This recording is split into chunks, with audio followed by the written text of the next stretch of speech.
Hello, and welcome to Pass the Hot Sauce, a Roswell podcast. I'm Lisa Abigail. I'm Lorena Rose.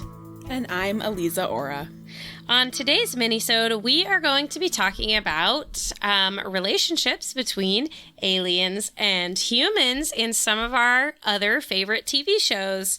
We thought this would be a fun thing to do since Valentine's Day is this week. So we'll be talking about some of the greatest love stories of intergalactic proportions today.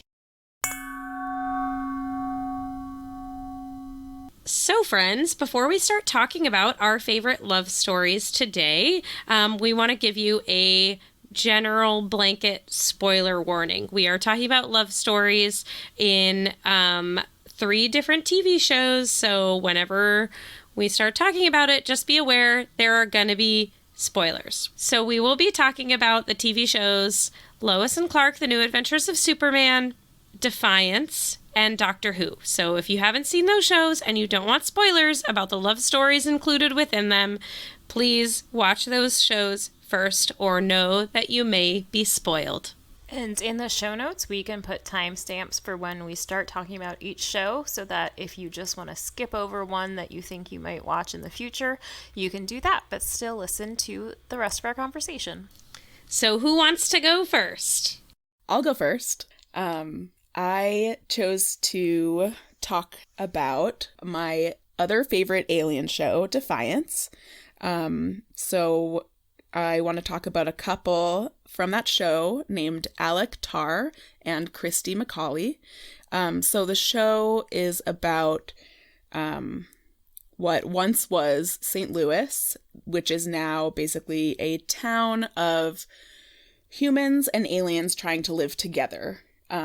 So it is after a big spaceship has landed on Earth, bringing 7 alien species that are from different planets, but all from the same star system. Okay. So they all come together, the Votanus star system. So altogether, the aliens are called Votans. The one alien race I'm going to focus on today is called Castathin. So Alec Tarr is the son of a prominent Castathin family in Defiance, which is the name of the town. And he falls in love with Christy McCauley, who is the daughter of one of the prominent humans in the town. Rafe McCauley and Datak Tarr, their fathers, are each other's nemesis, basically. They are rivals. So it kind of ends up being like a Romeo and Juliet type of situation. Mm-hmm. First, they have to hide their flirtation and love, and then it becomes public knowledge, but is not well regarded by their families. So Christy's dad doesn't like it, but really just wants her to be happy.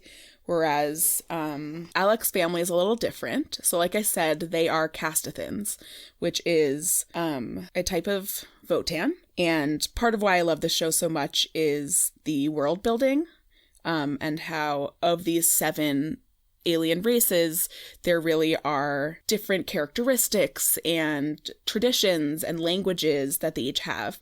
Mm-hmm. So Castathins are kind of the aristocrats. It took everything I had not to say aristocrats. They claim to be the quote-unquote highest of the Votan races. They are known for their pale skin and pale hair, right? So their skin is very white, their hair is very white. They're humanoid, so other than just being very white, they look like humans. And they are very proud. They dominate people in social situations. They're known for their charisma and their intelligence, their ambition. So when Datak and Stama, Alec's parents, first find out about the relationship between Christy and Alec, they are very unhappy and really are worse than Christy's dad about it.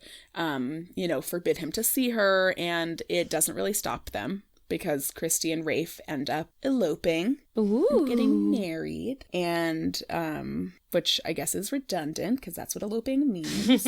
But they get married, which then means that Christy has to kind of learn to adopt some of the Castathan traditions.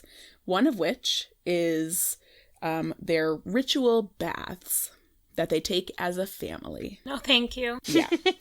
So it's very weird and talked about how it's weird in the show. Like the humans find it very weird, which is offensive because it's, you know, a casty tradition. And it's weird for Christy when she then has to sit in a bath with her husband and parents-in-law. Oh, something else that I remembered about Castathans, which I think is interesting. Casti is often like the shorthand for it. They're known for also really rigid social structure and to adhering to a caste system, which they call Lero. So their Lero is their caste. But I think it's probably not a coincidence that they are called Castathans. And it's a beautiful and tragic love story between the two of them. And they end up having a son together that they name after a deceased member of Christy's family. And Alex's mom, Stama, really ends up kind of being on their side, especially once her grandson is born. Aw, so semi-happy-ish ending. Well, no. Other things happen. Other things happen. I don't know how much I should spoil. I want you guys to watch this show someday, so.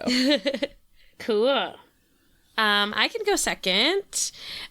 So I am going to be talking about Superman / Clark Kent and Lois Lane, but more specifically in the TV show Lois and Clark, The New Adventures of Superman, which was on from September 12th, hey, my birthday, 1993, until June 14th, 1997. So I do not claim to be a big comic book expert in general, but I did look up some fun facts about Superman, but I loved this TV show when I was a kid. This was probably my first, like, TV obsession, like the show that I, like, made sure I taped on a VCR if I wasn't going to be home.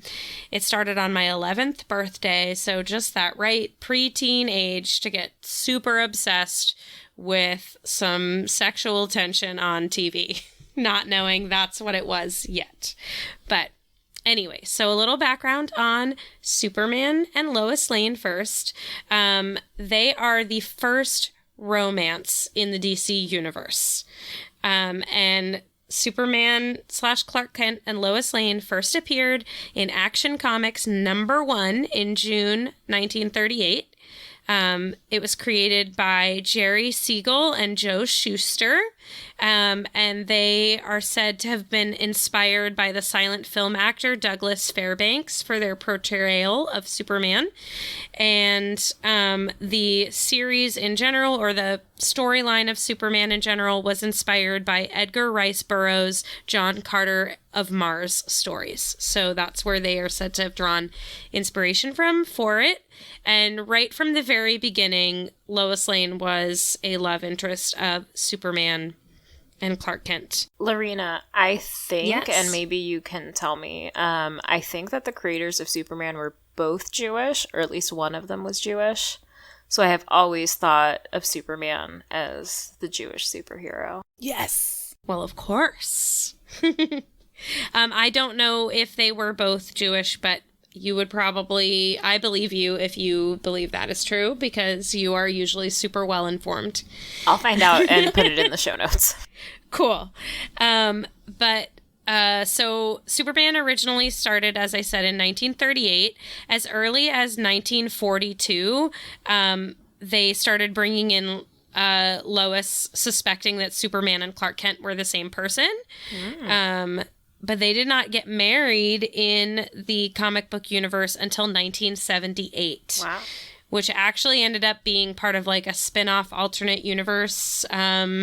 So in like the main universe of Superman, they did not get married until December of 1996, which actually coincided, this I thought was a really cool fact. So in Lois and Clark, The New Adventures of Superman, when they got married on the TV show, that coincided with when the comic book Superman, the Wedding Album was released in December of 1996. So the TV series lined up with the comic book series at that time. That's cute. And then also the Lois and Clark TV series was specifically based on a 6-part series called The Man of Steel that was released in 1986 by John Byrne. So that's a little background. Onto the fun stuff. The TV show that I watched when I was a kid, which was starring Dean Cain as Clark Kent / Superman and Terry Hatcher as Lois Lane. And I remember just loving this TV show. And I watched it again in adulthood a few years ago, but just reading about it to prepare for this, like, reminded me why I loved this show and, like, made me want to sit down and start watching it again. But obviously, Clark Kent shows up in town. He gets a job at the Daily Planet. He is sort of like a nemesis to Lois Lane at first because she's a star reporter and he's like the new kid in town, and they get paired together and she doesn't want anything to do with him, but very quickly falls in love with Superman when he rescues her in, of course, the pilot episode. And Lois Lane is the one who coins the term Superman for a newspaper article. But over the course of their 4 seasons, they, of course, have a lot of will they, won't they, a lot of forbidden love, and finally fall for each other. And as I said, get married. And the series actually ended really abruptly. It was originally slated to be renewed for a 5th season. And so they'd already shot the season finale, and then the series got canceled unexpectedly. So we were left completely unresolved in their relatively newly married still. And all of a sudden, a baby appears on their apartment balcony with a note saying, this child belongs to you. And everyone expected that we would come back the following season and we would learn about this child that has now come into their lives. And that never happened. So we were left completely unresolved in the TV series. What a cliffhanger. Yeah. Yeah, seriously. But of course, you know, in the story, there's all sorts of things that try and tear apart their love. Lois gets replaced with a clone that eats frogs. As you do. And, you know, yeah, she gets kidnapped and replaced with a clone as people try and break up their love. And, you know, all sorts of terrible things happen to both of them. Kal-El, Superman, Clark Kent, gets called back to his home planet because they need a new ruler and he is slated to be the next ruler. And so he wants to go help his people and he goes back. But then, of course, he can't live without Lois. So he comes back to Earth to be with her. It's, you know, love story of epic proportions. Since you mentioned Superman's name, I want to circle back to my he's Jewish theory. Kal-El in Hebrew would, Eliza can confirm, roughly be the voice of God. Mm-hmm. Yep. Ooh, that's cool. That's exactly what it is. Yes. So, Jewish. Yeah, definitely Jewish. Yeah, definitely Jewish superhero. Jewish superhero. I didn't know about any of this, and I'm very excited. Yeah, it's pretty cool. I'm sure I was told this at one point in Hebrew school. Because these are the things that are important to learn in Hebrew school. Yeah. I went to Hebrew school for many, many years. Yeah, literally everything was talked about because they run out of biblical things to tell you. So they tell you about Superman instead. Yeah. We watched South Park at my Hebrew school. So, you know, anything goes. We watched The Jazz Singer probably 5 times. It's a Jewish movie. All right. Lisa, do you want to tell us about your love story for today? Sure. I am going to keep this brief because I am rapidly losing my voice. I am going to talk about the adventures of River Song and her relationship with the Doctor from the television show Doctor Who, which has been on in some form for, I believe, 8,000 years. Yep. But in its modern era has been on since 2005. River Song first appeared in 2008, and I, first of all, want to acknowledge for all the Doctor Who fans out there, she is not fully human. She was conceived on the TARDIS, and then some stuff was done to her DNA. It's too long to get into. So she has some Time Lord properties, like she can regenerate. But because her parents are human, I still consider her human, and so this is a human-alien relationship. If you want to argue that, please feel free to @, us on social media, and we can get into it. But I really love this character. She's portrayed by Alex Kingston, who has said that she thinks River Song is like a female Indiana Jones because she's a time-traveling archaeologist. And as she says, that those roles don't come around a lot for any actress, but particularly one, she says, her age. So when she started playing this role, she was in her 40s. She's now in her 50s. And the most recent appearance of River Song was in 2015.